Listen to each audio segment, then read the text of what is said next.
we ever want to display the value that has been stored inside of a variable, we can use something called the print function, sometimes also called the print statement. To demonstrate this, let's create a variable called power level and store to it the value 9001. And then we'll use the print function to display the variable's value. We do this by writing the variable's name inside of the parentheses of the print statement. Python will try to output anything that is written inside of these parentheses.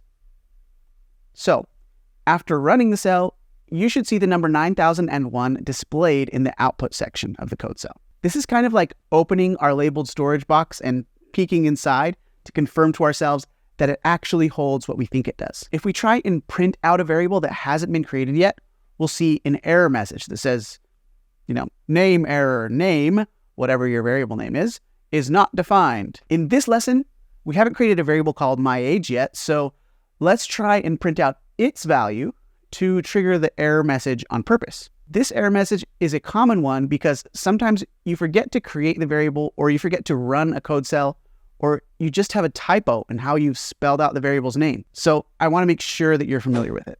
The print function will be very useful in the future. When we're writing programs, the values stored to our variables will often change in expected and intentional ways. When our code doesn't seem to be running right, we can use the print statement to look at our variable's values to help figure out what might be going wrong.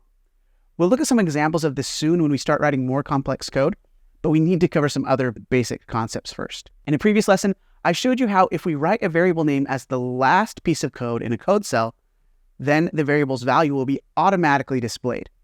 And this is fine, but it only works if the variable is written as the last line of code in the code cell.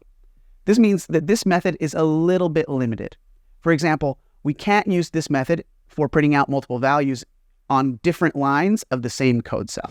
Let me show you what I mean. Here's the same code cell that we wrote in a previous lesson, where we declared the variable myAge and assigned it the value of 30, and then displayed its value automatically when we ran the code cell.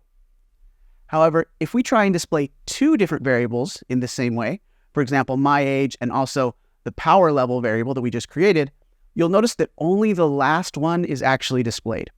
If I reverse the order, again, we'll only see the value from the last line of code in the code cell. This behavior of automatically displaying the last variable's value is something that is specific to writing code in notebooks. In more traditional forms of Python programming, the only way to view a variable's value is to use the print function. The print function will always display its contents in the output section of the code cell, even if it's not the last line of code in the code cell. This time, we'll print out myAge and power level. Nice. Now we can see both. That looks like the result we were after. If you want, you can combine these two behaviors by letting the last value be output automatically, but printing out anything that comes before it. But don't get it mixed up and think that it's either or. Remember, the variable's value will only be automatically displayed if it's the last line in the code cell. I've probably said that a lot now. Even though this is a small thing, I wanted to take the time to show this to you because it's something that I've noticed can be confusing to beginners if nobody takes the time to really spell it out for you. I personally like to use the print statement as often as I can instead of letting the notebook output values for me, just because I know that it's going to work 100% of the time, even if it is a little bit more typing.